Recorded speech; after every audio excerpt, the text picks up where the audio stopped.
আলহামদুলিল্লাহ। আন্তঃবিভাগ ফুটবল প্রতিযোগিতা 2024 ফাইনাল খেলা পুরস্কার বিতরণ অনুষ্ঠানে উপস্থিত আছেন অত্র কলেজের প্রিন্সিপাল প্রফেসর মোহাম্মদ শহীদুজ্জামান, আর উপস্থিত আছেন আমার মাথার তাজ শিক্ষকবৃন্দ, আর উপস্থিত আছেন আমার সামনে উপবিষ্ট ছাত্র ভাইরা, ছাত্র ছাত্রীরা। আসসালামু আলাইকুম ওয়া রাহমাতুল্লাহি ওয়া বারাকাতুহু। খেলা আজকে আমরা যে সুন্দর একটা খেলা দেখলাম, আসলে এটা আমাদের যে এখন সমাজ আছে, সমাজ থেকে দেখবেন আমাদের খেলা এখন হয় না, খেলাধুলা একেবারে। কারণ তরুণ সমাজকে যদি মাদক মুক্ত থেকে ফিরতে হয় তাহলে খেলাধুলা আমাদের ফিরতে হবে, মানে নিয়মিত খেলাধুলা করা দরকার। খেলাধুলা করলে যেমন শরীর স্বাস্থ্য ভালো থাকে তেমন মান মানসিকতা ভালো থাকে। কারণ আমাদের যে এখন পরিবেশ এখন যে সমাজ, মাদকাসক্তি সবচেয়ে বেশি আকর্ষণ করছে এই তরুণ সমাজকে।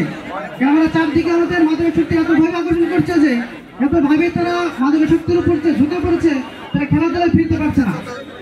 এই জন্য সাধারণ ছাত্রদের বলবো, আমরা যারা আছি তারা সাধারণ ছাত্র, তাদেরকে আমরা অনুরোধ করবো আমাদের নিয়মিত খেলাধুলা বিষয় এবং কি মাঠে নিয়মিত যাতায়াত করা দরকার, যে খেলাধুলা কিভাবে করা যায়। খেলাধুলা করে যেহেতু আমাদের সুস্থ এবং শারীরিকভাবে সুস্থ এবং মানসিকভাবে আমরা কমফোর্টেবল ফিল করে করি, এই জন্য আমাদের খেলাধুলা করা দরকার। ধন্যবাদ।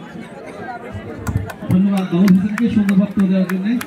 এই পর্যায়ে অতি সংক্ষেপে ক্রীড়া উদ্দেশ্যে বক্তব্য দেওয়ার জন্য বলছি বাংলাদেশ জাতীয় ছাত্রবাদী দলের জেলার যুগ্ম সম্পাদক জিহানকে বক্তব্য দেওয়ার